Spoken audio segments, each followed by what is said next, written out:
लेकिन नन्ही परी ने इशारों ही इशारों में पूछा, नानू इतनी देरी से आए? मैं तो आपका इंतजार बहुत देर से कर रही थी। नानू के चेहरे पर सिर्फ मुस्कुराहट तैर गई, लेकिन जवाब दिया माँ ने,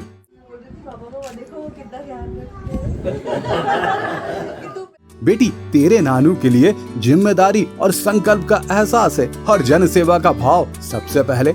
शायद नन्ही जान इन भारी अर्थों को ना समझ सकी हो, लेकिन मोहन भैया की अपनी बेटी समझती है और खूब समझती है। पिता ने आना तो चाहा होगा तभी जब नाना बनने की खबर मिली होगी, लेकिन फर्ज के चलते आ जाना संभव हो पाया।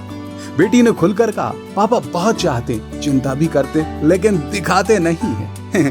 कोई शिकवा शिकायत नहीं। तू बैठ गई बेटा अच्छे से, आवाज स्टेज पे से पूछ रहे थे।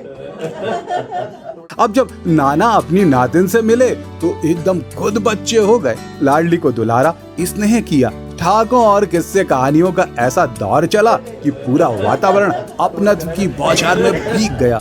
अच्छा, ये पहली बार तो नहीं हुआ है जब मोहन भैया ने अपनी व्यक्तिगत रुचि को प्राथमिकता ना देते हुए सार्वजनिक जिम्मेदारियों को अव्वल रखा हो।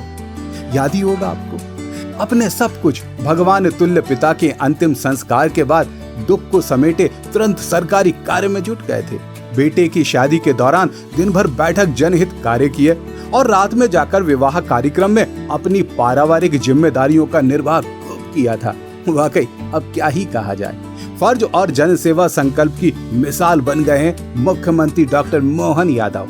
तभी तो इतने कम समय में प्रदेश वासियों के दिलों में गहरे से बैठ बनाकर अब पहली पसंद जो बन गए हैं।